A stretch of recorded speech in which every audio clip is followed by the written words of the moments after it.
Hi, this is your 2019 yearly horoscopes with me, Lada, from Astrolada.com.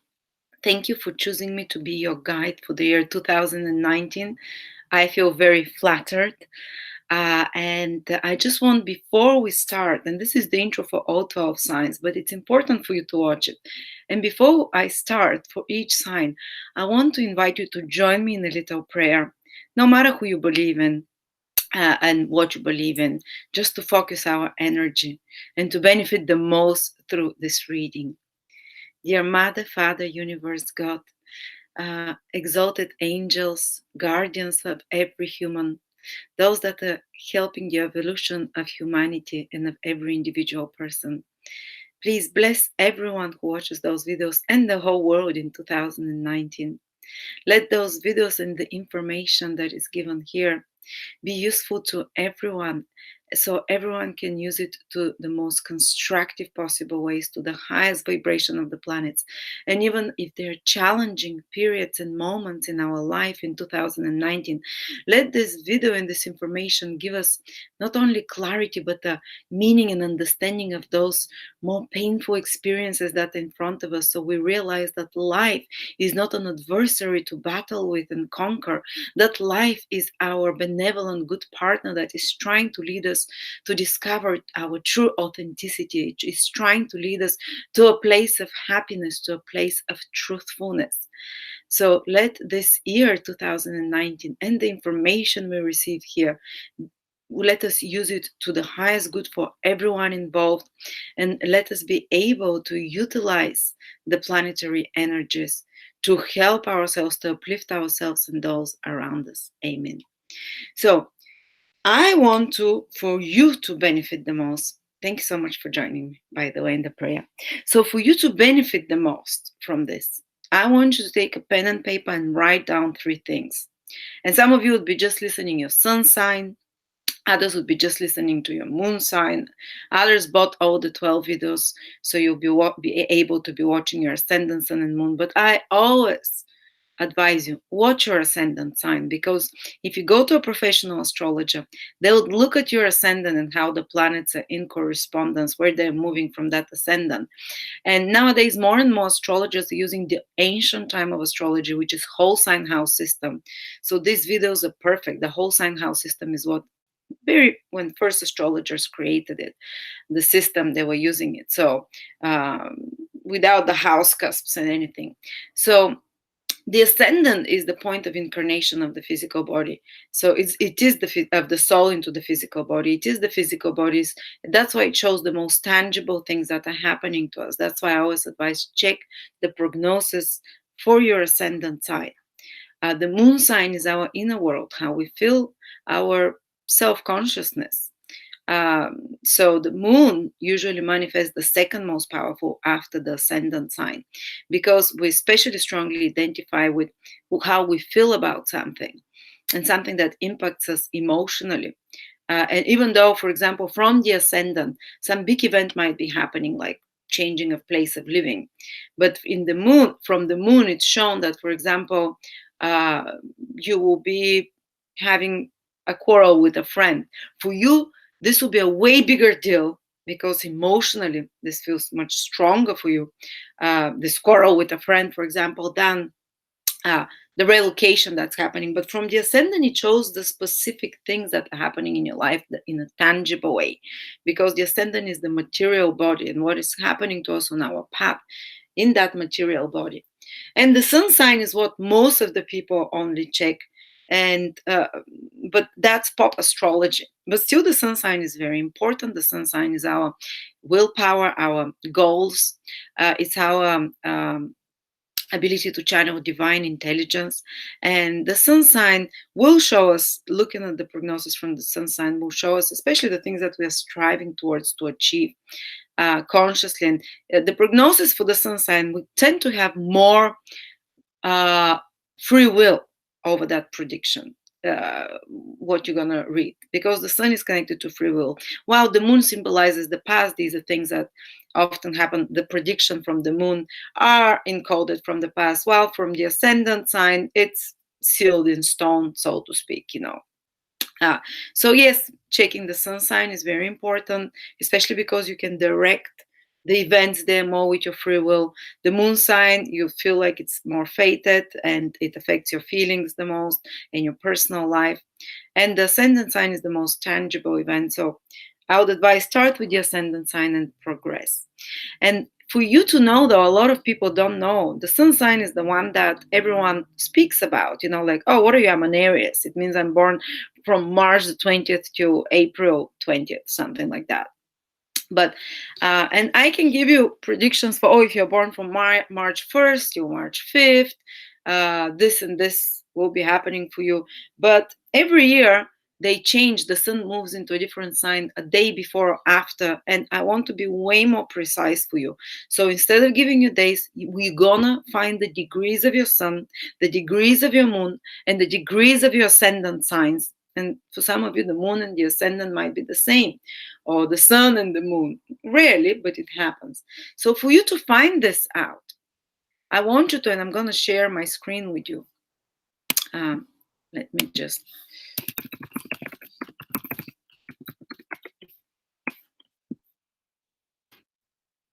Here it is.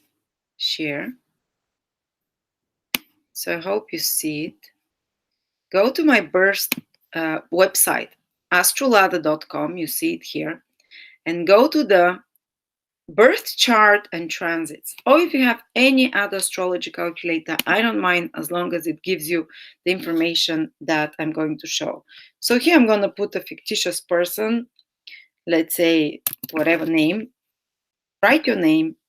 So you're born in August the 6th, 1972, for example, at 8 a.m. Or make sure that if you're born later, you check if it's 8 p.m., 20, And it's important for your correct ascendant and for the degree, in particular for the ascendant and the direct degree of the moon, the correct sign and degree of the moon, for you to know your minute of birth. If you don't know it within 15, 20 minutes, the degree of the ascendant might be 3 or 4 degrees off, but the moon degree would usually be correct. But say you're born 8/17, and say you're born in the USA, and you're born in New York, and you have the drop-down menu. Which New York are you born in? Well, there are many New Yorks, say New York Hospital, whatever. And continue, press continue. And then you're gonna get this chart, and I want you to scroll down, you see, not here, but here inside. And you're gonna see this, which shows planetary details. And I want you to, there is abbreviation of ascendant, sun, and moon. This is the only work you have to do. After that, just listen and enjoy and wait to hear your degrees. I'll be speaking generally about each sign, but especially when I mention the degree of the sign that you have. This is when things are going to, you're going to feel them so intensely. So this person, for example, has ascendant, which means your rising sign is the same. Ascendant, rising means the same. The physical body, it is at 20 degrees Aquarius. I want you to write just the first degree. The second one is not so important. This is 28 minutes. This is very minimal. So 20 degrees, write down on a piece of paper, Aquarius 20 degrees. You have to watch the video for Aquarius. And every time I mention Aquarians born, say, from 17 to 21 degrees, and you're 20, they'll experience this in particular this year. And you should be like, okay, this is very specific for you. It's gonna manifest. You're gonna feel it. Then write down your sun sign. This person, for example, has sun at 14 degrees Leo. And the moon sign. The moon sign for this person is at 16 degrees Cancer. So if you've bought, for example, if your sun is in Leo, make sure that you know the degree for your sun. So in this case, this is the sign. The sun is the sign everyone knows. I'm a Leo, I'm a Virgo, So, but make sure you check the degree of your sun. Check the degree of your sun. Check the degree of your ascendant or moon, whichever one you're waiting. And then, so for example, if you have the all 15 videos, this person has to check the video for Aquarius, Leo, and Cancer. So I hope it's not too complicated. It's actually quite simple. You can watch the video a few times to understand what it means. But now know the degree. Write it down, have it on a piece of paper, and whatever you're listening to, if it's your moon sign that you're listening, knowing the degree, when you hear your moon degree, you're like, ting, that's specific for me. For the ascendant sign, overall, the whole prediction is very correct. While for the sun and moon sign, again, you would feel it maybe to a lesser degree, but especially when I mention your sun or moon degree, this is going to, it's happening. Whatever I talk about, it's happening. You feel it strongly. It's going to be so important for you that year. So, with that introduction, thank you so much. And we're going to start with the signs one by one.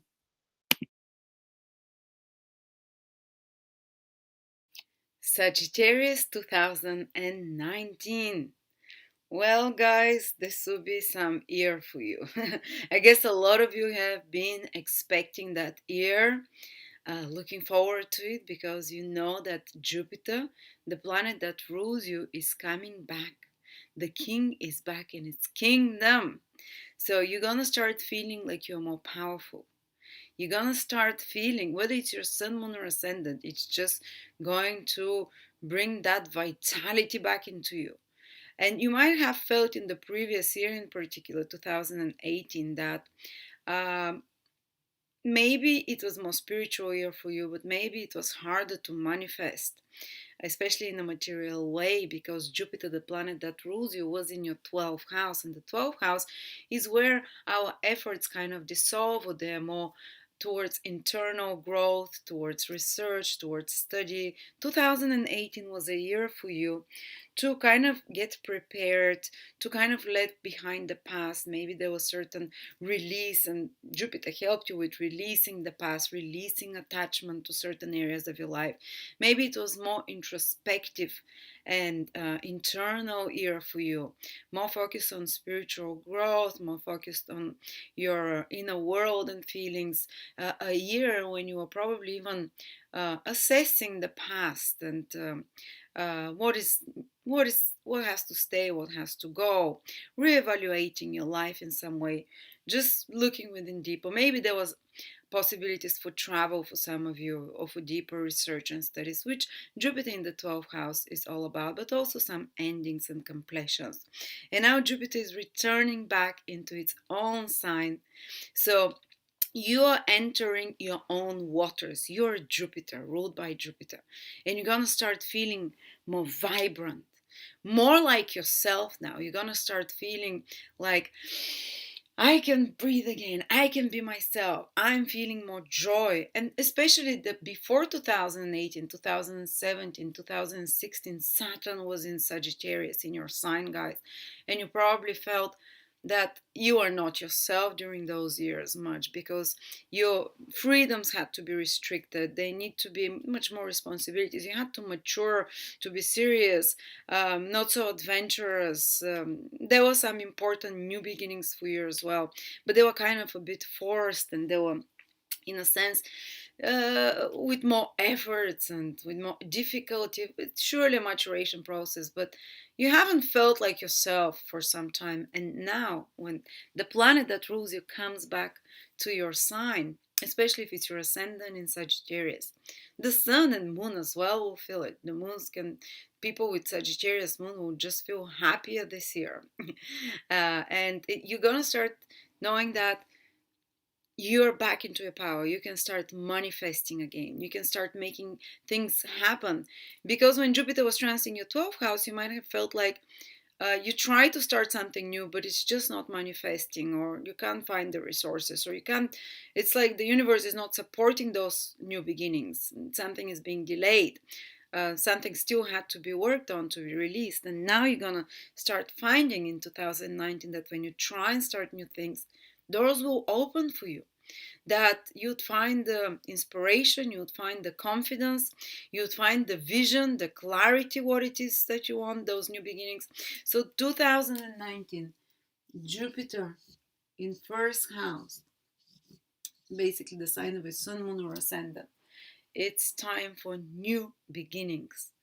And those new beginnings will give, what you start now in 2019 is going to give results for you over the next 12 years. And there is a slight difference whether it's your sun, moon, or ascendant there in Sagittarius. But it's still, I can give you an example when Jupiter was transiting the sign of my sun, exactly when it was on top of my sun. So in my first house from the sun, I started the Astrolada.com website, and it was overnight success. And the things that you start now, doors open very fast for you. And I've tried before that to start that website for 7 years. And the year before that, or before that, I managed to do it, but it just did not. The results were very slow. It was not happening, and I kind of decided to change the name and started it all over again. The year Jupiter transited my first house from the sun, and boom. So I'm giving you this as an example to know, and I wasn't planning it to be like that. It just coincided, and it just proved to me that yes, you can grow and you can expand a lot and you can start something life changing and very important, and the universe supports you in that, helps you. It's not as grueling hard work as the new beginnings when Saturn transits the first house. And of course, I'm still seeing the results of that, because it's for 12 years you see the results of something that you start when Jupiter transits your sun, um, your ascendant in particular, and your moon as well to some degree. So you'll be gathering the fruits of what you started for many years after that. You might not see immediately the results of that, because now you're seeding the seeds. Now the opportunities will come, the new ideas will come. You'll start channeling in inspirations. You'll start being in line and just getting exactly the right things that you're supposed to do. But you might have to work on that for a few more years, or maybe if you're looking for material results till 2020, when Jupiter enters your second house. So 2020, you're going to start seeing the material financial rewards from that better. But now is those big new beginnings in your life, and you're going to feel freer, and you're going to feel more yourself, and you're going to feel aligned to the right path. What you start now, you know this is the right thing, because Jupiter is the planet of truth, is the planet of Dharma. So what does it mean? Dharma is the right path that we're meant to walk on. The Dharma is the contract that your soul did, and the actions that your soul wanted to do when it comes here. Whether it's a career, whether it's a path, whether it's a partner, whether it's a life direction, what your soul wanted to do when it came here, and is the Dharma. So something you will align you with the right path you're meant to walk in. Something will show you the path. It might be a teacher, a mentor. Jupiter rules such father figures or mentor figures. So it might be your higher self that gives you this, that creates the clarity for you what you are meant to do, what is the right path for you, that gives you the truth of who you are and what you're meant to do. So look for signs, guys. Don't look, they'll come to you. Just be open and recognize them. There'll be so many synchronicities happening for you now. Like it might start with seeing 1111, 555, or numbers on cars that repeat, or you might be thinking about cleaning your, for example, your gutters in the house, and you see an advertisement for cleaning of gutters. Like such alignments, what you're thinking about or what you're talking about, you hear it on the radio, you hear something about it, and these are signs that you're in tune and you're aligned with divine will. And the more such signs you get, it means that you are very close to the truthful path, that you are on the right path. If you're not getting such signs, it's an indication that you're misaligned, and the more aligned you become, and now this is an opportunity, very rare, once in 12 years, to align you on the right path that gives you joy. When the soul is doing the actions that you are meant to do here, when it's not divergent on some other path, it just everything, the whole universe conspires to help that soul. And this is a period for you that this you'll start noticing that first with subtle signs, then with much more like shocking coincidences and synchronicities that put on your path, and it's like God speaking to you and giving you signs, this is the way to go. Or you might, for example, think, oh, I want to go study in I want to, and you might be on the cross path, on the on the crossroad and saying, should I take that job in marketing or whatever, this new job, or should I go travel to Vietnam or whatever? I'm giving you such a silly example. And then you get super clear and you're thinking about that, and you hear on the radio the Prime Minister of Vietnam there, and you're like, these are the things that the universe will talk to you through.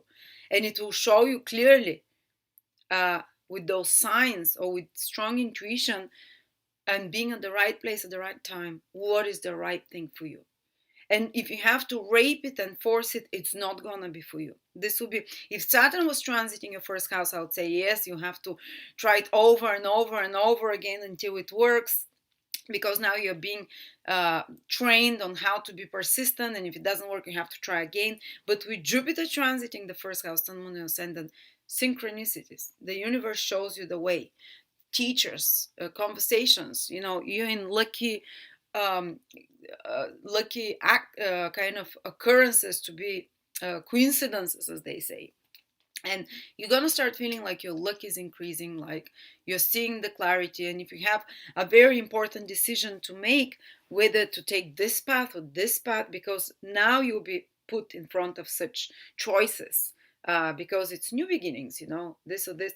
Believe me, you'll be given very clear signs which the right path is. Your intuition will speak clearly to you. And some of you might have to be a little bit careful, because Neptune will make square to some of the degrees in Sagittarius. Um, so there can be initial confusion of some sort, or unclarity a little bit more.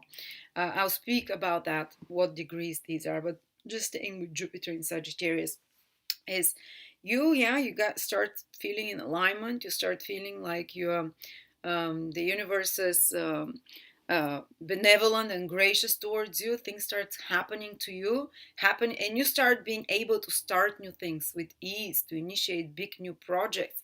If it's the Sun there can be a powerful new beginning in your career in a positive way, that new opportunities opens up in regards to fulfilling your goals, in regards to creating the kingdom that you want.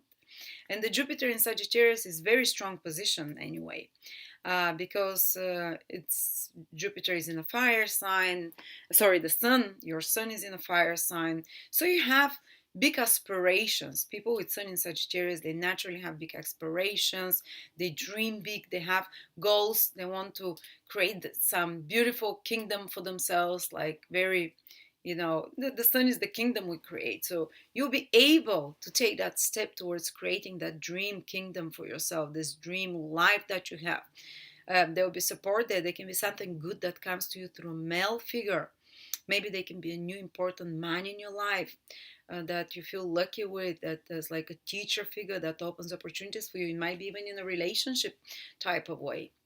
Oh, there might be a benevolent help from some boss or authority figure, or something good happening in the life of your father. Sometimes, very rare occasions, I see a father pass away when Jupiter transits the sun, but that's usually like the father is being liberated from long suffering. But usually it's like acquiring father guru figure, teacher figure in your life, or an important beneficial male figure, and help of some sort, or something good can happen in the life of your husband. If you already have a career, you can get a promotion, an opportunity, especially to educate yourself more about it, to travel more about it, to expand that career, to expand that business. Your business can do much better, for example, and that's about growing your kingdom, as I said. um, Also, you can discover what you have to do as a career if you're someone who is not clear what to do, what is meaningful. Jupiter transiting the sun or the ascendant as well can align you to what it is you're meant to do, to give you the answers of what it is that is the thing that will bring you most joy, and that you're most natural with. So you'll find that truthful path for you. Your life becomes more meaningful overall. You start noticing like meaning in everything around you. You start believing again.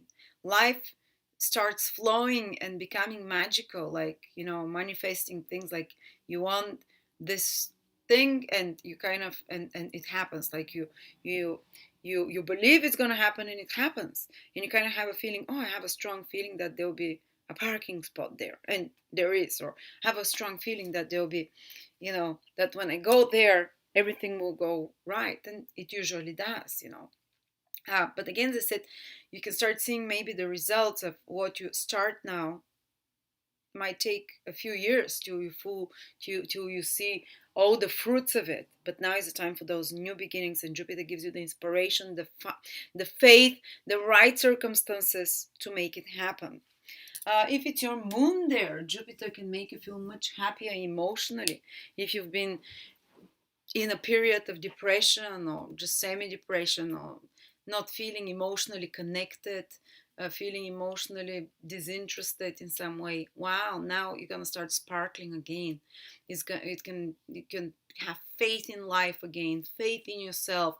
Good things can happen to you through women. So I think good can come in the life of your mom. She can be of help to you or your family. You can expand the number of your family members if your moon is there. This can be a time for motherhood sometimes for someone as well, or it can be a time for joy that you receive from family, or it can be a time that and from parenthood responsibilities, that you appreciate that role of parent and you expand it and love it.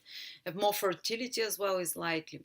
This can be also a time where you feel just honestly just joyful. I remember Jupiter transiting my moon, and for about uh, 15 days I felt like I was in some kind of a trance, positive meditative state. Everything was, I was just joyful. There's so much joy in my heart.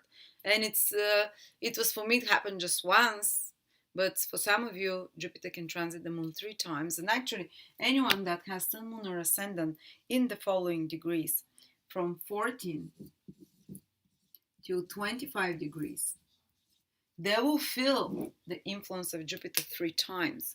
14 to 25 degrees in Sagittarius, Sun, Moon, or Ascendant. The things that I've been talking to now, they implant themselves much more into your life. You feel the strongest effect of them. By the end of 2019, if your moon is there, you might have like a new house. You might relocate to a better place. You might expand your house or your family, improve relationships with family, find more happiness, get out of a depression, uh, improve some health issue as well, because the moon is especially the health of women of some sort. And if it's your sun, we spoke career, growing your kingdom, good things through men that come to you in some way, improved confidence, improved um, certainty in the direction you have to go. All those beautiful things. And if you happen to have sun, moon, or ascendant before the 14th degree or after the 25th, Jupiter will transit there just one time. There will be still an opportunity, but but you have to grab it when it comes.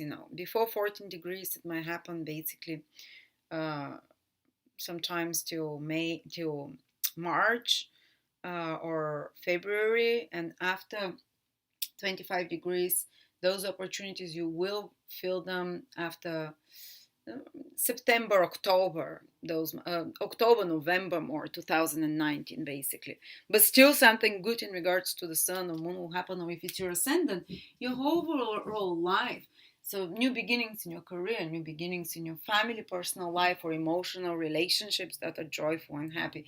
New beginnings. And I had a friend with moon that Jupiter transited recently, and she's been in a depression before that because Saturn transited first there.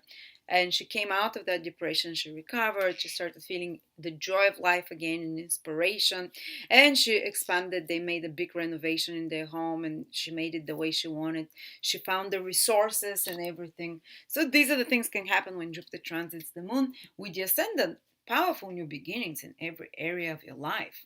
The ascendant will feel this so strong, especially if you have from 14 to 25 degrees ascendant. But even before the previous degrees, from 0 onwards, Jupiter will be in your first house, 2019. So, I mean, and if you're the later degrees after 25, those new beginnings can come towards the end of 2019, but they're there and you'll be feeling them, and you'll feel like you're stronger again. You'll feel you can manifest, you can make things happen. Things align for you, as I said. Opportunities for travel. Jupiter is the planet of traveling. There will come opportunities to travel, opportunities to study or expand your knowledge and understanding, and more spirituality comes. And by the way, last time Jupiter entered Sagittarius was on October 24th, 2006 or 25. 2006. That was the day that the book The Secret and the movie The Secret was released, with the moment Jupiter entered Sagittarius. And I think it's changed our world. So last time Jupiter was in Sagittarius, for me, the most pivotal thing was the the emergence of The Secret and the law of attraction. This is when they've existed forever, but this is when they became accessible to large audiences and people around the world. So there'll be a similar things that happens now while Jupiter is in Sagittarius, and you're the one that benefits the most because you are the Sagittarians. You're the ones whose life is supposed to mirror the law of attraction, the law of abundance, whose life is supposed to be an example to others, that when you believe in something, something happens and something manifests. You're the sign with the most powerful ability to manifest something when you believe in it. For example, if you're Capricorn, this is not the path you're walking on so much, say Capricorn rising or moon. If you're Capricorn sun, you're walking on the path of showing to others how hard work and trying over and over and over and being realistic and pragmatic give results. But you're on the path in this lifetime. You chose to experience the ability to manifest and align things miraculously as long as you have strong faith. And Jupiter is returning that strong faith for you. So it will be like a mini renaissance for Sagittarius. The rebirth of your belief, the rebirth of the belief of abundance and kindness and opportunities. And this is, and even if it doesn't like make your life like a billionaire or give you immediately the freedom, the seeds are being sown now, that you have more freedom, that you become an example over the next 12 years while Jupiter is unfolding that plan and unfolding and growing those seeds that you seed now in 2019 of more belief in abundance, more belief in yourself, more belief in the kindness and beneficialness and of the universe towards you and towards everyone. So you'll be a walking uh, incarnation or a walking example how the law of attraction works or how the law of faith and gratitude works. Jupiter rules gratitude, that feeling in your heart of thank you, I'm so grateful to have that truthful feeling, and you're gonna start feeling more grateful. And those of you who are having a bit of problem with that, I told that was Scorpios as well because they have Jupiter in the second house, particularly in regards to money for them, but for you in your whole life, that there is something a saying in the Bible: if you those who have those who don't have those who have more will be given to them. The whole world will be given to them. Those who don't have everything, what they have will be even taken from them. And in the original scripture in the Bible, the word gratefulness was omitted. But that's the Bible in the original text, that those who have gratefulness, all will be given unto them. More will be given unto them. The whole world will be given unto them. Those who don't have gratefulness, even the things that they have will be taken from them. So this year you'll become more grateful, and I advise you to even do it consciously to help to align with the energies of Jupiter. When you especially consciously do things that are Jupiterian this year, the opportunities that Jupiter will bring you in your life, personal, career, to fulfill your dreams, to over the next 12 years to start new beginning that will give you joy and align you to the right path in your life and bring meaning and abundance to you, they will multiply. So the exercise for you this year that's most important for you, Sagittarius, in regards to fulfilling your dreams, in regards to those new beginnings that are happening, is to make a list of gratefulness daily or as often as you can, and write all the things that you're grateful for currently, because it starts for gratefulness for what you have, and try to feel it through your heart. Try when you say thank you, thank you, thank you, to feel it here, to feel it from as if you're saying it from your heart. Even read the book from Rhonda Bryan. It was called The Book of Gratitude or something like that, or something like that. I'm not sure what it is, but I think it just recently came out again in line with again Jupiter in Sagittarius, that it's manifesting through having faith, manifesting through um, aligning to our right purpose, and manifesting through gratitude. And thank first for that, and then thank for the things that you don't have, but thank as if you have them. Say, for example, you want family, you don't want, and say, or a child, or you want to be independent in your finances, so you want, and this is, you're setting the program for the next 12 years, guys. When Jupiter, your planet, is in its own sign, it's building the matrix, the energetic matrix, the astral matrix of what's to come for the next 12 years. This is such a pivotal year.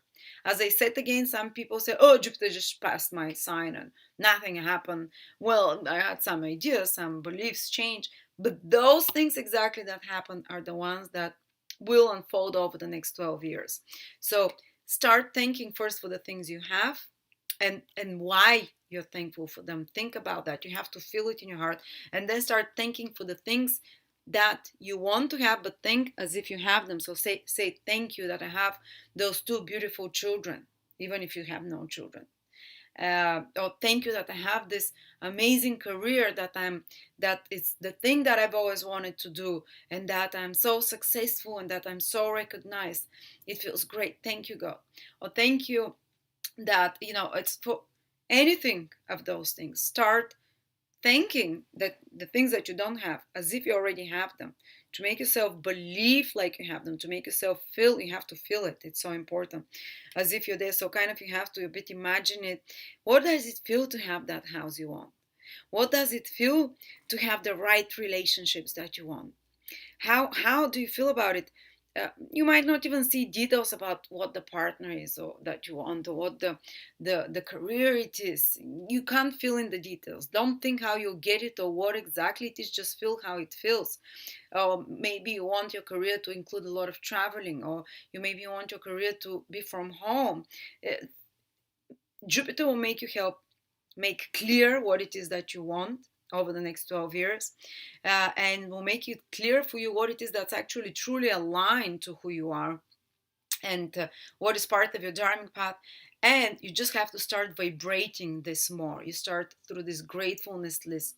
Be thankful for what you don't have already, but don't say, I think that in the future I'll have this and this, or thank for my future husband. No, you have to do it. Just like, I'll tell you this story again, because this year is so faith-based for you, so about expanding your mind about what you believe is possible. Because once this shift happens in your mind, Jupiter is doing it. It's going to shift your mind of what you believe it's possible about yourself, about your life, about your goals. Then you have 12 years to manifest it, and it will manifest. So I want you to keep very positive outlook this year, and it's going to be easier for you, and to believe more. But let me tell you this story. This person goes, and that's a true story, it's from books, goes with a shaman into, there wasn't, with a native Indian, there wasn't rain for months one summer in a desert somewhere. And his friend, who is a native, says, I need to create some rain and come with me. So they walk for a few hours, and they go to a sacred place, those kind of stone formations. This is where the energies between the invisible worlds and the visible are thinner, where the intentions, intentions and feelings are amplified. So there's such sacred places. So he goes there, he sits in a circle, and he stays for 5 minutes, and he comes out and he says, done. And in a little bit, within a few hours, those clouds come, and it just starts raining and raining and raining. And his friends asked him, what exactly did you do? And he said, well, I sat inside on the stone, or in that circle, and I imagined that what it is when it's raining. I imagined the rain on my clothes, on my feet, the mud that I'm stepping in on my feet, the wetness, the coolness. I imagined the sound of the thunderstorm, and I started saying, thank you, God, thank you, thank you, thank you for this rain. There was no rain, but he thanked it. He felt it like it's there. He felt what it's like, and he thanked God, to the universe, that is there already. So he said, I didn't ask for rain. I didn't pray for rain. Please, God, give me rain. I imagined it, and I imagined what it felt to have it. And I thanked that I had it already. And it manifested. So that's That's the just Jesus Christ was doing before he would heal someone. He would say, thank you, God, for this healing. He thanked for something that hadn't happened yet. So you're grateful and you feel it like it's done already. This is the thing you have to learn this year, Sagittarius, and to remind yourself, because you bring this knowledge, you're Sagittarius, you bring, and you know this is the truth, to remind yourself about the power of this, to the universe will remind you that you have this power to manifest yourself. You're the biggest manifestors through faith, uh, of all the other incarnations, and you'll be like a beacon for others, and your life will reflect that over the next 12 years. But it starts with the change in your mind. So start thinking for those things. Those new beginnings are coming for you guys. I'm so excited. You will manifest. You'll start seeing results over the next 12 years. And at moments it might slow down this year because Jupiter goes retrograde from April the 10th till August the 11th. You might feel that you're manifesting power, or even your confidence slows down, or that your opportunities are not so forthcoming, or that you have to work extra hard on some new beginning to implant it further. And then when from August 11th again Jupiter starts moving forward, so by September you again things pick up again for you. So very happening, very manifesting. Jupiter also brings fertility. It's the planet of children, and it's so strong in its own sign. So if you have especially moon in Sagittarius or ascendant in Sagittarius, this can be the time of child coming. Plus Jupiter rules your fourth house and brings the energy of parenthood into the first house, on new beginnings through parenthood, or new beginnings through new place of living, new beginnings through expanding home, new beginnings through bringing you new vehicles as well, bringing new members into your family, settling, happier settling of some sort. So, a lot, fertility increases, inspiration, vision of the future opportunities being aligned at the right place at the right time. Guys, I cannot stress it enough, but cultivate that feeling of gratefulness and generosity. You will become more generous as well when Jupiter transits your first house. This is the way you have to be. Saturn is in your second house. There might be some financial restrictions still, but you'll be generous maybe with your time, with your faith, with being kind. You can become more humanitarian, more positive, and Jupiter naturally will bring abundance as well, opportunities for growing your abundance. Opportunities for teaching, for learning, for studying. Some of you might start new beginnings as a teacher of some sort, new beginnings on many levels it can, because Jupiter rules those things. Just it can expand a little bit the weight, because you're incorporating a new astro and etheric program for the next 12 years, and new opportunities are being imprinted deep into your subconscious, new belief systems, new perspective, new horizons, and that can naturally reflect, even without you eating more food, into expanding the physical body so you can handle that, this newness, and it kind of reflects. One thing expands internally, emotionally, psychologically, in growth, high understanding, more evolution, more growth for you. Well, that can reflect on the body, but also Jupiter will increase your vitality, so you'll have more energy, so it can you can be compensated, so you're not only just putting on weight, you can be more active, so it doesn't have you know to go out of hand. You can develop more muscular vitality, more toning as well. Good thing for physical activities of any sort, because you feel excited and enthusiastic about those things. Well, Jupiter is in your first house as well. Oh, wow. 14, especially to 25 degrees, they feel it's stronger. But for everyone who has something, sun, moon, or ascendant in Jupiter, especially the ascendant is felt very strongly. The sun, I've seen it as well.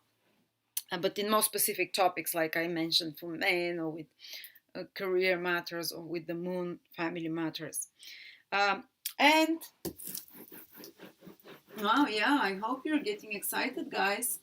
And materially, though, you might be still a bit restricted, because Saturn already in 2018 entered your second house and continues to be there, and Ketu is also in your second house. So Saturn there is all about trying to, and it's in its own sign, so that's okay. Saturn is okay to be in its own. It gives better results in its sign. Yes, it will still delay things, make them more hard work. So acquisitions of assets, acquisitions of material things, uh, results from those new beginnings that are starting might be delayed, might require, especially material results, extra effort and work.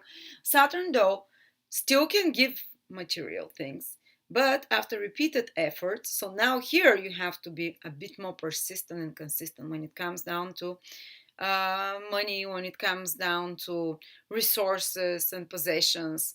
Um, and here you have to persevere more.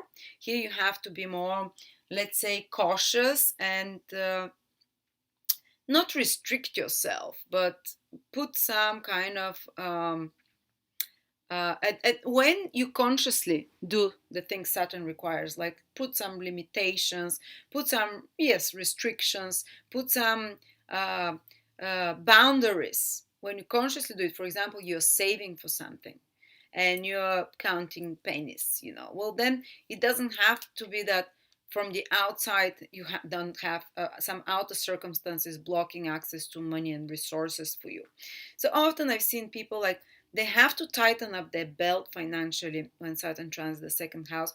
But those that are more conscious or more mature, usually older, they do it because they have some goal or plan to save for something, or because they're investing in something and their money goes, and their savings goes more towards some practical goal. So it might feel like they have to live more restricted financially, like they have to limit themselves, but they're doing it consciously with a plan and a goal. For example, when this happened and especially Saturn being in its own house, its own sign, that's usually tends to manifest more those better things. Now remember when my ex-husband had Saturn through the second house and Saturn was exalted there, so good results again. Yes, his finances, he had to take a financial payback, cut down, because restriction financially, because he wanted to work in a better company, but it required him to take less money. But there was a goal with that. So for sometimes there might be the need to restrict, or and he consciously chose it. He says, I prefer to choose the less money, but I know this company will give me more reputation eventually and lead to more money, usually when Saturn moves out of the second house. And also there was he was restricted because all of his savings he had to put them for MBA, for you know so there was no savings to tap from, or they kind of we had to be careful because financially, but it was for a good cause and with a good reason. So hopefully you would use that Saturnian energy of restriction and control for some goal of some investment, or maybe sometimes a person is trying to buy a house, so this puts some financial burdens on them, or access to less expensive things, like to cheaper, and Saturn means something cheap. So happen it might happen that during those 2008 and 2019 you might have to buy cheaper products. Also, the second house is food, or second-hand products. This is great when Saturn transits the second house, to acquire things that are second house, that are second hand, or to take old things and kind of fix them up and use them. That's another thing. And to appreciate old things more, to appreciate their value, and to learn to kind of budget and finance and your resources, to manage them and to do with less available resources, but still make them go a long way. This will, and also Saturn wants to cut off the unnecessary appendages from how you spend money, how you maneuver money, what you do with your expenses. So it doesn't mean it will make you stingy like Max Scrooge. Sometimes in extreme cases, if you have Saturn there already by birth in the second house in Capricorn, so you're having Saturn return, it can do that. But Saturn wants you to streamline your spending, to make it more elegant, to make it more, to prioritize correctly what it is that what's the most valuable thing that I need right now. So it makes you realize the true value of things, especially when resources are a little bit less. You start appreciating the things that you and trying to make use of the things that you already have, and not to splurge on unnecessary things. So Saturn, and even sometimes I've seen it that it does not diminish the finances of a person, but it just gives them the state of consciousness as to, um, I don't need to buy another pair of shoes. I already have three beige shoes, nude skin shoes. I'm going to use those. You kind of more puts you in a state of mind of conservation of resources, of of of non-wastefulness, and that's the lesson of Saturn. Don't be wasteful. Learn how to manage your resources better. And there is also a good advice I'll give you. If there is restriction to money and financial matters, so access to restriction to the access of assets of some sort, while Saturn transits in your second house, which often tends to happen, it means that you need to go back and put order into your already existing assets, money, resources, to organize them, to systemize them. And Saturn wants to streamline, to downsize. So throw out the things that are excess from your wardrobe, the things that you don't need. Doesn't mean don't value them and throw valuable things. No, Saturn wants you to really check and assess what it is that is truly valuable for you, what it is that you're still gonna wear, what it is that you're gonna make a use for. Don't just store there like a hamster or a squirrel stashes for, you might need to get rid of some of those things. And Ketu is helping you detach and let go, because Ketu is an influence of letting go, releasing something material that you attach to that is actually more of a burden already, and to kind of cleanse. Saturn and Ketu is released, let go, and Saturn is streamlined, made elegant, made just leave the things and the items and the assets that are of highest priority to you. So this is my advice. If you're having some financial blockages or delayed access to resources and money of some sort, or some financial fears, put order in your already existing resources. And there might be something small. It might be like just your clothes. Some people have just assets and possessions that are just their clothes, or it might be something bigger. You might own a lot of different expensive collections, art collections. You might own jewelries and all kind of different things. Well, put order, organize them, see which is really valuable, maybe reorganize them, sell some, you know uh, revive some old things that you're not using. So Saturn wants you to put order in the house it's transiting to. So put order in your finances. Make a plan. And follow it. Make a budgeting plan of some sort. Put order in your possessions. Put order in your collections. And then and cut off the things that are not necessary, and then they can be space for more. And don't worry, Keto allows you to detach more easily. So some financial source might go away from your life now. Something that you relied on might go away. Some of you, I remember when the South Node transited my second house, I let go of all my possessions, all my books, most of my clothes, everything that I've gathered in 16 years. In UK, because I relocated to live here, and I didn't take anything with me, just a suitcase. And it's kind of Ketu made space through all that. It wasn't a junk, but kind of I let it go, and I had to. And Ketu makes the process easier because it's emotionally helps you detach from those possessions and those things. And Saturn demands you that you streamline those, and that you're more responsible with your resources and finances as well, more conservative as well. During transiting Saturn in the second house, usually you have to invest in something, especially because Jupiter is transiting your first house. You'll be starting some new beginnings. Maybe that's why it's time to tighten up the belt, to be more, that it can align perfectly like that. Yes, new beginning, you're starting a new business, or you're starting a new life with a new partner.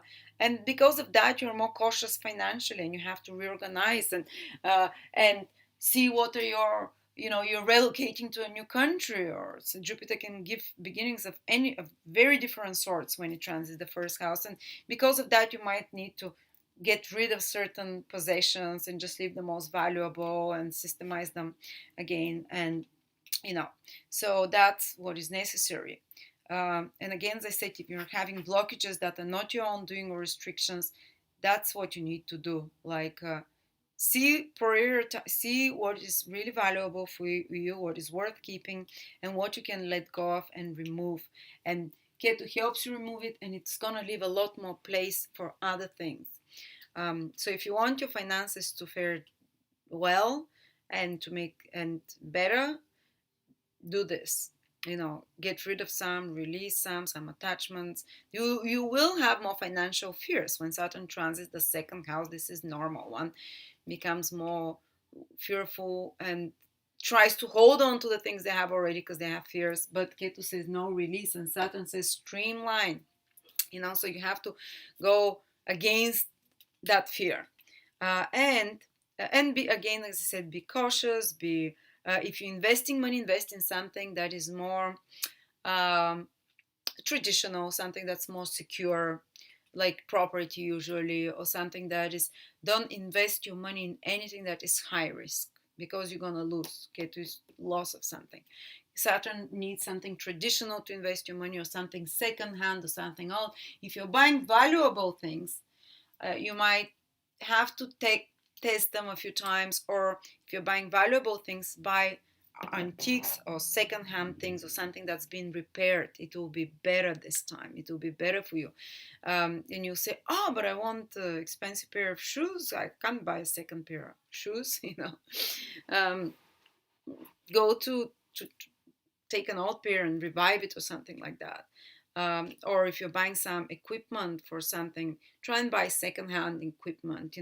This is the better ways to go when Saturn transits the second house. And second house is also to do with collections of any sort. Well, Saturn can make them more of a hassle and a burden. They might be very time consuming. Say, some collections need to be cleaned all the time, or to be stored in certain special conditions. They can become too expensive to maintain or to store. And again, Saturn, if it's too much, you have to let them go, release them, or kind of make them more maintainable, and they can become more of you can have more responsibilities about maintaining your valuables that can feel like a burden, and at the end you might succumb to Ketu and say, okay, I'm letting you go. Also, second house rules storages, containers of any sort, so there can be some damage there. For example, you've put your valuable pictures or albums, anything that you store, or valuable, or kind of, it might be valuable books or family memorabilia or something, and it gets damaged in some way. Maybe it because it's Saturnian, and it can dry out, or there can be damage to the sealant of the and drying, or decompressing of something. So there can be some damage of your valuables and things that you store as well. That happens during Saturn, while Saturn is there as well.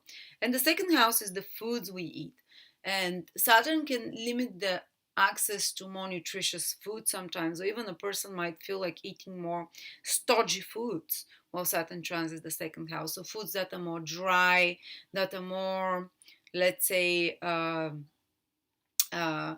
less full of vitality, and more, I wouldn't say junk so much, but kind of drying, stodgier, colder foods. You might prefer colder foods as well. And you might have problem digesting. There might be some hard to digest foods that you feel more drawn towards, and some problems with digesting the nutrition in the food can happen as well when Saturn transits the second house.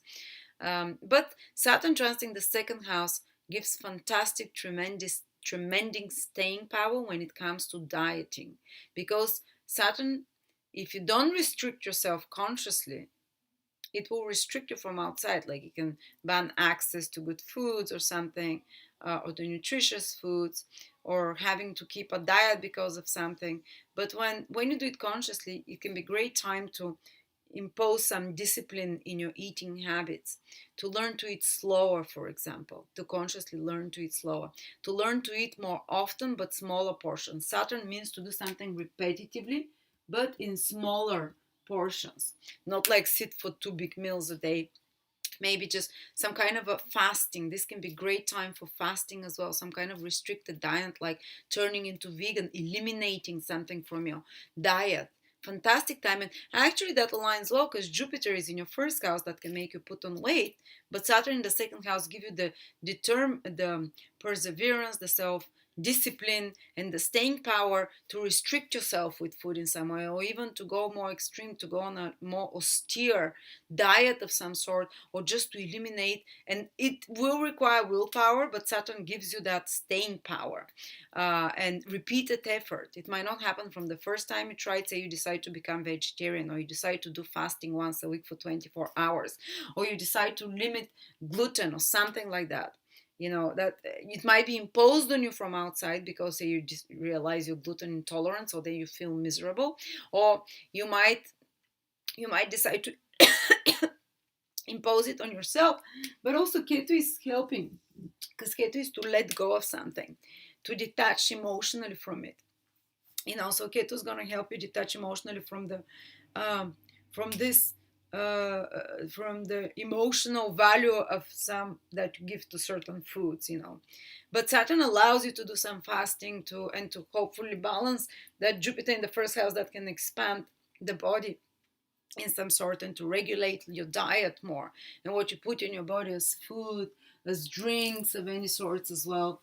And it can make smaller the amounts, and more often as well. But it's important that you don't forget to eat healthy and nutritious foods, because Saturn can bring lower quality foods, or more like that are less nutritious of some sort. And it's good, like maybe food that has more sunlight in it, like citrusy fruits and stuff, to counterbalance the freezing influence of Saturn on the digestive system.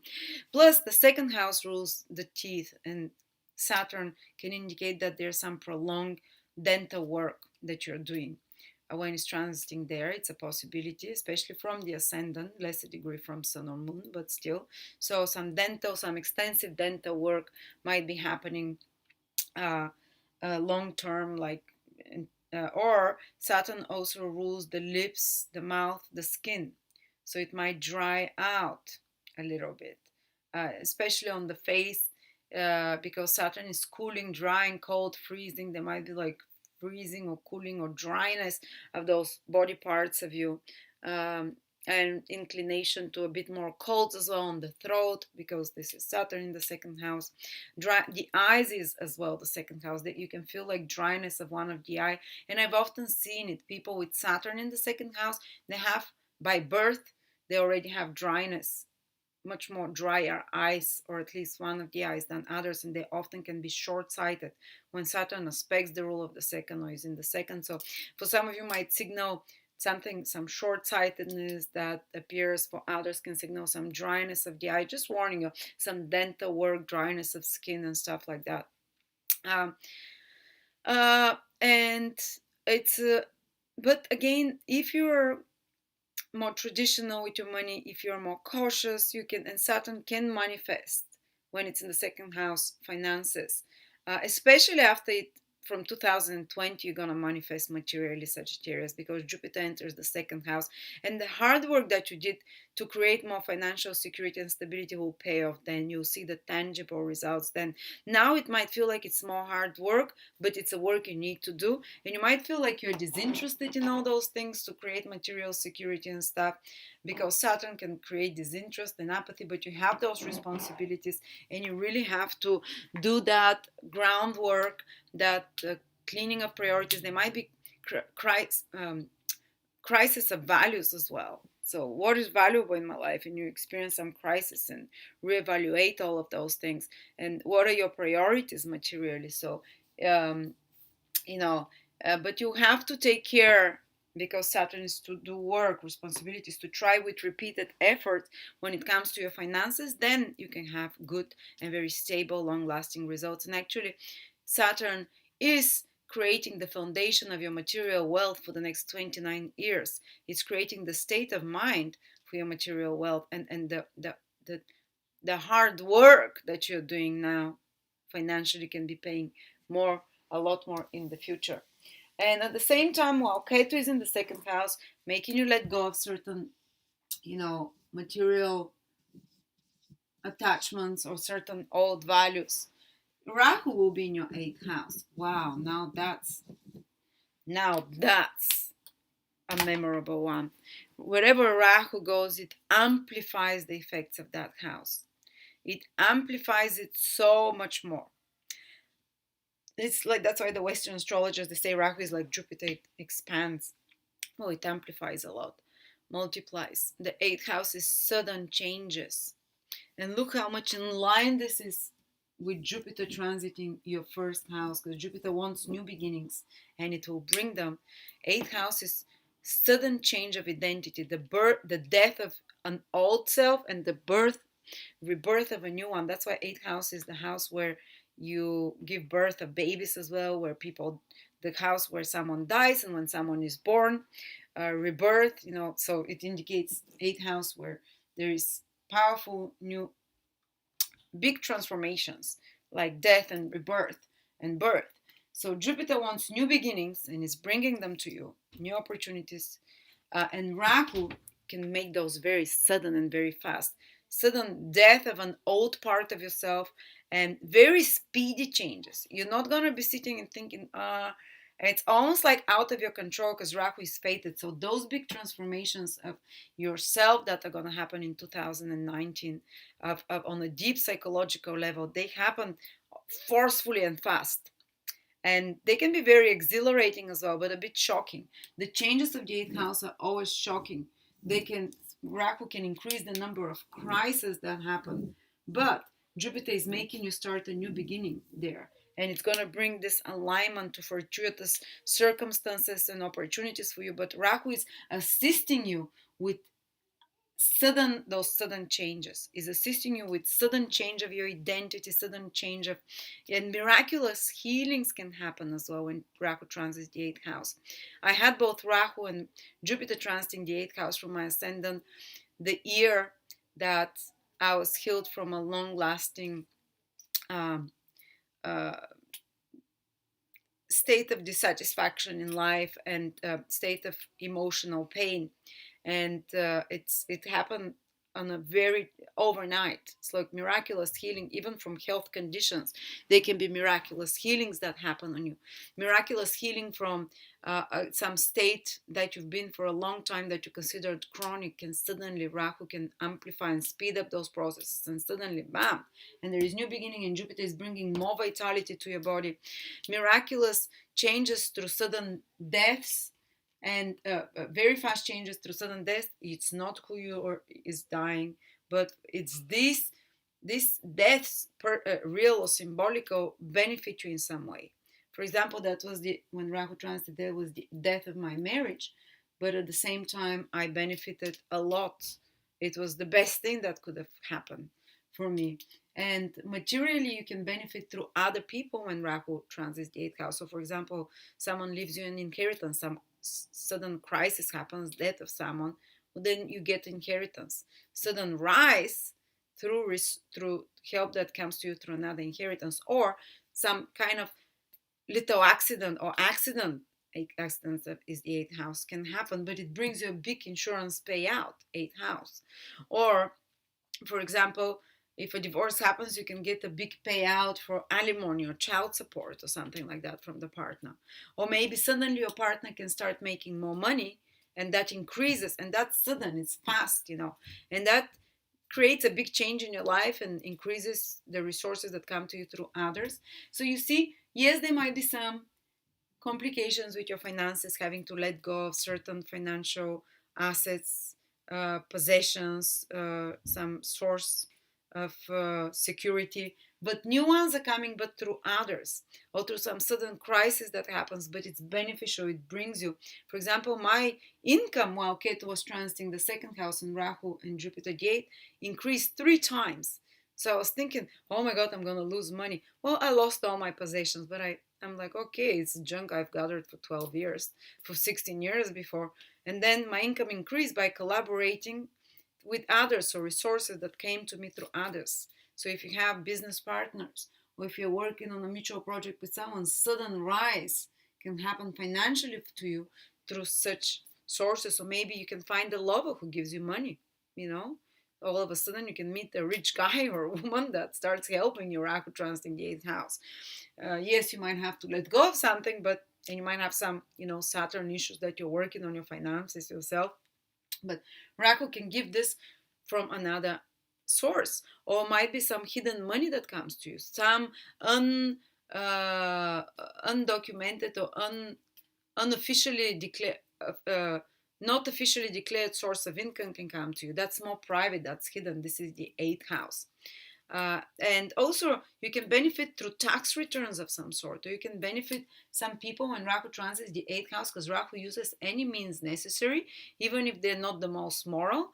I've seen that they benefit by starting an offshore company and hiding their money in some offshore thing, or even hiding tax money. They can have sudden rise of income because of that, sudden rise of resources. Hidden money increases, and the passion for hidden money increases as well, or money that is somehow another person's, or clients, or that comes to you through another source, or through business partners, they contribute.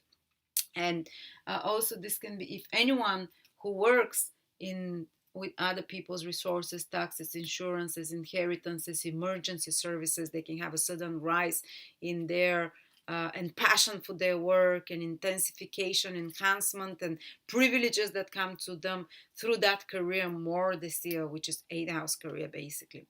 Or who work with the occult, you can develop a lot more passion, because Rahu is very passionate. A lot more passion towards the occult, towards secrets, mysteries, towards keeping secrets. Even if you're not a secretive person, you can find yourself much more excited in secrets and conspiracies in the occult, or in keeping secrets. And the only one year that I've kept a secret ever in my life was when Rahu transited the 8th house. And 8th house is also secret relationships. You can become passionate about a secret relationship. A very passionate, intense secret relationship can start happening in your life when Rahu transits the 8th house. And it can be very sexual as well. 8th house is house of deep sexual intimacy. And Rahu can even give sudden healing through sexual intimacy. That happened to me, honestly. I didn't believe you can have that, but when you have emotional intimacy, and Rahu is very passionate and intense, and kind of it can give sudden rise to miracles to happen to you, shift in consciousness, sudden change in your life. And that's another indication also for possibility for pregnancy, because the 8th house is the house together with the 5th is where one can get pregnant, because 8th house, the house of penetration, of course, and life and death and rebirth, and Rahu intensifies this house, so it can bring, plus Jupiter is in your 1st house, more fertility. Rahu penetration in the 8th house, and so that can be time also for pregnancies for some of you who are Sagittarius, and hidden relationships as well can happen. And that I was telling you, that the year when Rahu was transiting my 8th house and Jupiter, both of them there, I kept my current marriage hidden because I was in the process of divorce. So it was a hidden relationship for a year. I even got married without no one knowing. It was even hidden marriage. It wasn't illegal or immoral, but I was, for the sake of not to hurt people, I was keeping it. So you can become passionate about hiding something, a secret. You might, even if you've never hid a secret, it will happen maybe for you in this lifetime, and you can be excited about it in some way. It can increase your resources through others. It can increase your knowledge and passion for the occult. This is when my astrology also started going up a lot, because Rahu is hungry and ravenous for the occult, for mysteries, it's very penetrating as well. And such deep occult studies can deepen for you. And also 8th house is investments that you've made with other people's resources. So say you've put your money in some business where others have put their money as well, and you're waiting for dividends. Well, Rahu now can bring those dividends for you, or you can invest in something very opportunistic, basically. But you see, Rahu, Saturn and Ketu in your 2nd house.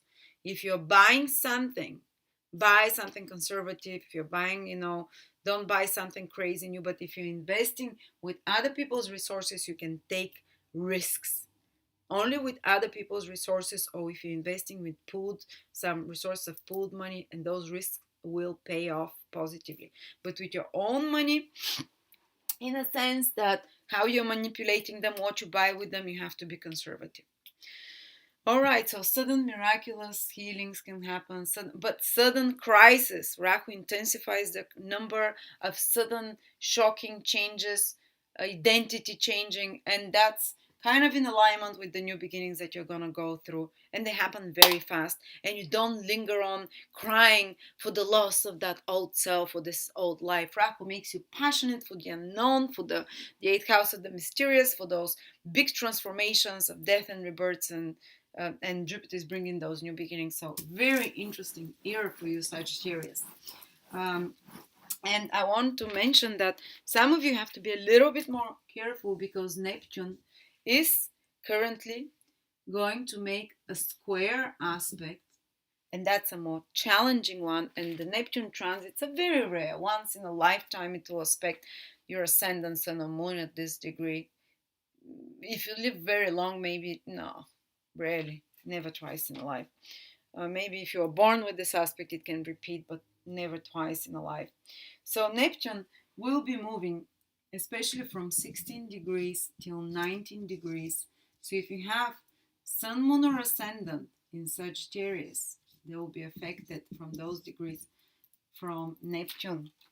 Actually, Neptune is from the 14th till the 16th degree till around March, but it's already been transiting those degrees in the previous 2 years. You see how slowly Neptune moves, and whatever I'm talking, when I'm going to start talking about Neptune, you've already are finishing it up. You're wrapping it up, and by May, no longer of the delusion of and confusion of Neptune will be there. But those of you who have ascendant, sun, or moon from 16 to 19 degrees, Neptune will square those 3 times, guys. And it's going to do it again in 2020. Maybe not back to 16 degrees, but 17, 18, 19 for sure. So I just have to warn you that yes, Jupiter is affecting you as well, because Jupiter transits 3 times those degrees. So there's faith, there's optimism. All those things that I talked about, Jupiter transiting you, they're absolutely happening, but with the added influence of Neptune. So for you, and Neptune with a hard aspect, you can over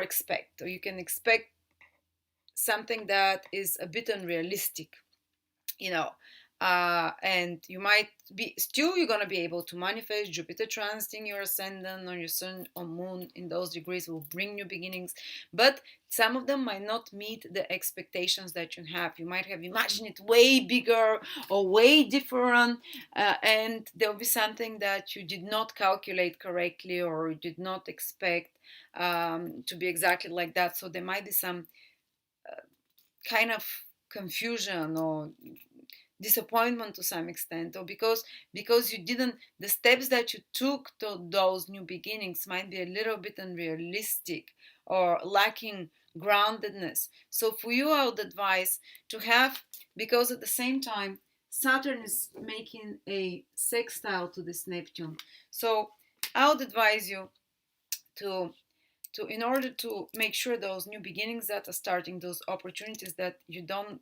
miscalculate them, and that there is not something that try to be as clear as possible. Try when you're signing contracts, when you're starting new things, to read the fine print, to maybe talk with someone else if you're going to start a new job or something, how the situation there really is, because someone might misrepresent things to you. For example, if it's your son that Neptune squares, a boss can promise, come here, it's a great position, or you might say, oh, I'm going to that company, it's so much better, and you go there. Yes, it's a new beginning, it's gonna be in the long term good, but it's frustrating because it turns out that things are not exactly like you expected, or maybe they promise you a promotion and it turns out it's not exactly what they said. So there is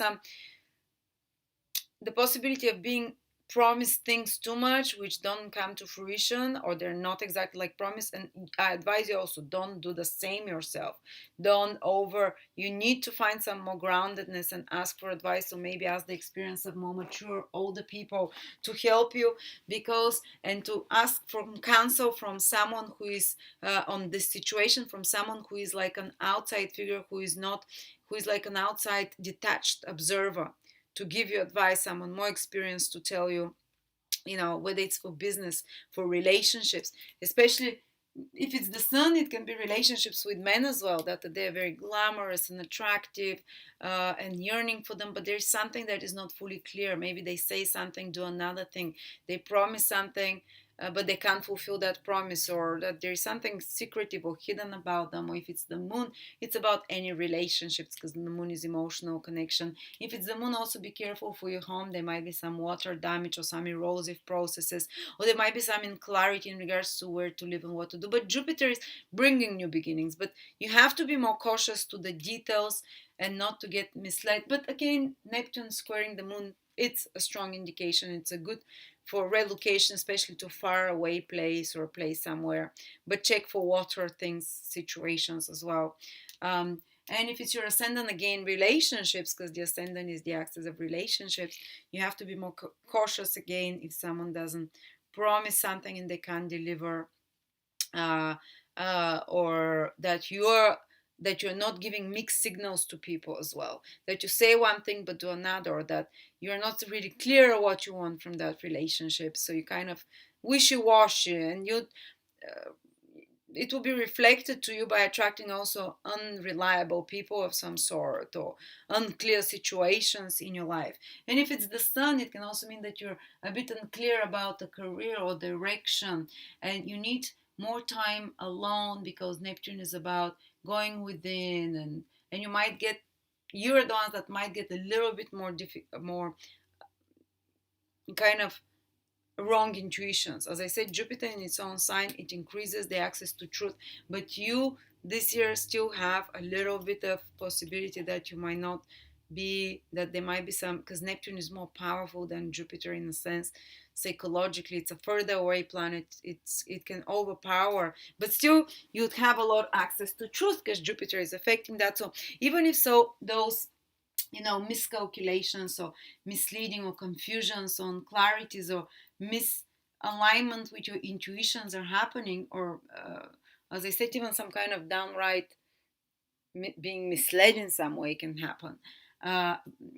And escapism tendencies increase to overextend yourself, to overspend, or well, it's ascendance on the moon, to over indulge in substances.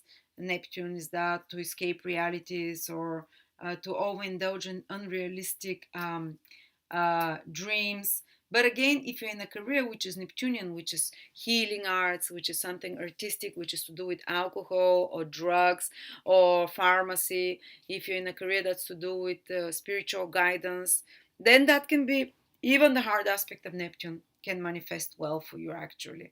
There might be some confusions, but again, it's Neptunian, so it can really trigger for you certain more success with artistic careers, healing careers, spiritual guidance careers, careers connected to liquids, to beverages, to pharmaceutical things. But also there might be some dissatisfaction, because Neptune can dissolve a certain career, but Jupiter will bring a new opportunity. Don't worry.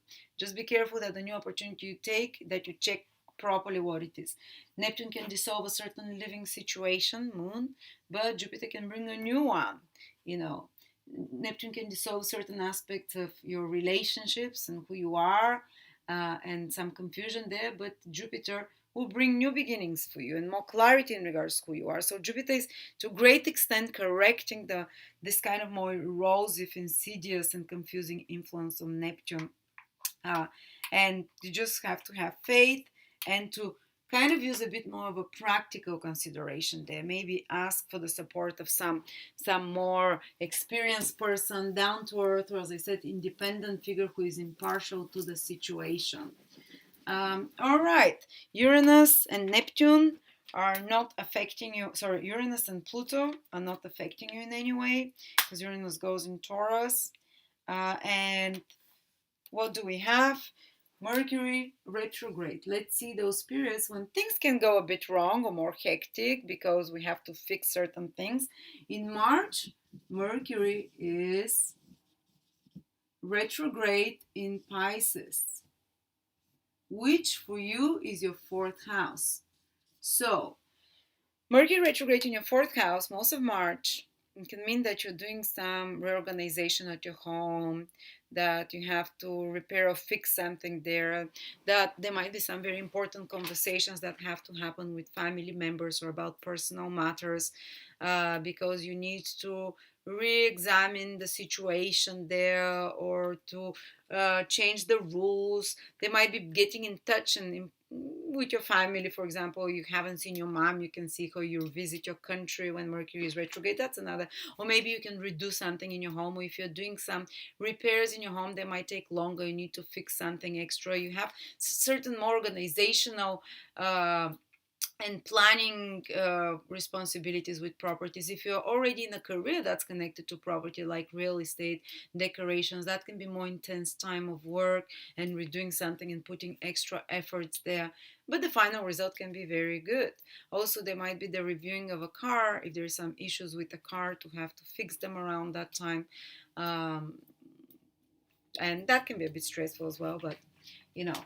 All right, and some important conversations can escalate, things that have to be said between you and family members that need to be addressed then in July, Mercury goes retrograde in Cancer mostly, which for you Sagittarius is your 8th house. That's where Rahu is, and this means that you're doing some re-examining of finances connected to you and your partner. Maybe you're rebudgeting with you and your partner. There is some changes happening in the finances of your partner, or that you're examining the rules of the financial rules between you and business partners or clients, that you're changing somehow things there that requires more extra efforts, and reevaluating how are the money standing between me and another person. Also, there might be the coming of some secret long forgotten that comes to the surface around July, some secret information that is comes, or some documents that you need to fix in regards to taxes, insurances, inheritances, resources connected to other people, that are missing documents, or that if you're applying through some process of such matters, insurances, inheritances, taxes, that you need to put extra work there. There might be a little bit of a delay that you can fix by August. And then finally, in November, from the 1st to the 20th, Mercury is retrograde in Scorpio. And that for you, Sagittarius, is your 12th house. So this can time where you can lose certain things. Be careful with losing devices. 12 houses to lose something. Phones. This is when some information that was lost can resurface as well. Or some emails that were lost and you missed, they can resurface. So laptops can break sometimes or be lost. Or you can misplace object a lot. Kind of a bit more absent-minded when Mercury is retrograde in the 12th. And some kind of gossips can resurface as well. Or things that were said very much in the past and forgotten can resurface to be addressed. Or on another level, it can mean that if you have travels to faraway places, this can get a bit more complicated, or there might be some surprises there, some change of plans, so that you're working and preparing and organizing such things, and it requires more of your energy and efforts, faraway travels. Also, it can be a period when you're studying, and usually even the month before that and after is the whole period, that you're studying behind the scenes, or you're researching something in depth. Fantastic time for in-depth research, delving deep, using a lot of your efforts and skills to revise or to research deeply. And it also can mean that you're completing some projects behind the scenes in some way, and you have to fix or edit something of some sort.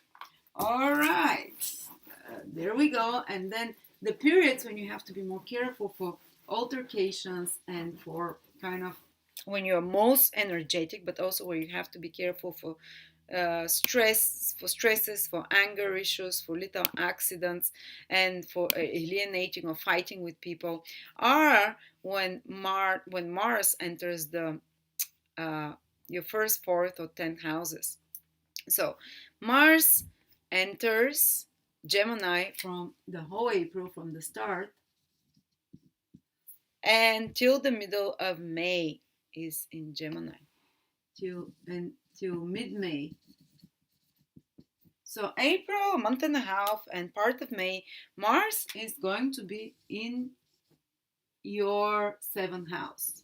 Now, it's more possible during that time that you fight with people more, that you attract more feisty people, that the clients that come to you, they're angry about something, that they're more dissatisfied or stressed out people around you, that your partner is very busy or more stressed out and snaps back at you more, or you snap back at others. But at the same time, those provocations that come to you from others can be a great instigator for changes, to get you moving, to fix something. And it also can be a great time if you can focus that energy, that more angry energy of Mars, that fire that Mars generates, into some productive project. Often when I have Mars transiting opposite my seventh house, especially from the ascendant and from the moon, I tend to see certain, because Mars wants to fix problems, and people come to me and kind of attack me about this or that and something that's wrong in the website or with the business, or and I get super angry, but then I think about it. I don't react immediately. I know I have a Mars transit. It always escalates into drama if you react. Just try to keep a diplomatic tone. And I always, after that, actually go and fix that problem, because when I think about it, I'm like, this anger fuels me, and I'm like, actually they're right, this sucks, I have to fix it so I stop having this problem. So others will kind of be motivating you to fixing things, to being active and changing things a lot.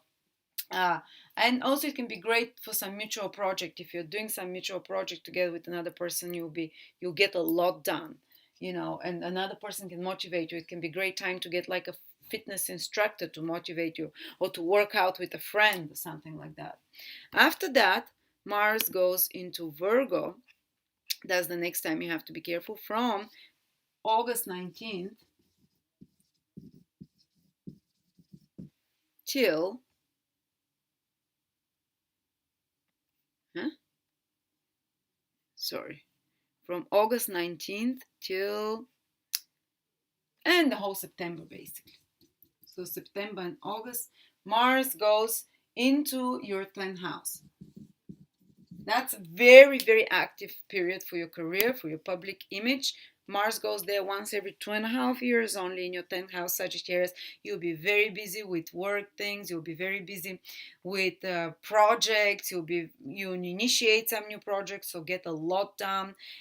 Yes, there can be more stresses there. There can be some stressful situations with authority figures, with institutions, with father figures that you're fighting a bit more, that you're clashing heads in regards to matters concerning your career or public image. But you have a great chance now to get a lot done. Makes you very ambitious, makes you bam, bam, bam, bam, do project after project. And it's very kind of systematic approach to, and relentless and energy towards achieving your better social status, and getting some very busy project at work done, for example, as well. And even kind of being more ambitious and driven, and asking for a promotion or doing the work necessary that can take you there. And I don't think after that we have Mars anymore. It starts from the next year. So these two periods for you, Sagittarius, that are very active, but you also have to be careful not to have altercations, not to be too irritable with people, and to wait it out, and to see what do to use that fire for something constructive. And you have to be more careful in those periods for certain accidents as well. Thank you so much, Sagittarius. What an interesting year. The most important thing is powerful new beginnings. New program for 12 years is being set for you now, and very fast new beginnings because of Rahu in the 8th house. Very fast transformations of one lifestyle and identity to another. So, interesting year. Let's see. Write down comments. Come back here throughout the year. Communicate with each other and say what's happening with you. How are you passing through that? I have my moon, for example, in the 16th degree of Sagittarius. How is this Neptune transit happening for you? How did it manifest? Or I have my sun at 17th Sagittarius. I started the business. What about you? Or talk, communicate, give ideas to each other. So thank you so much, guys. Happy new beginnings.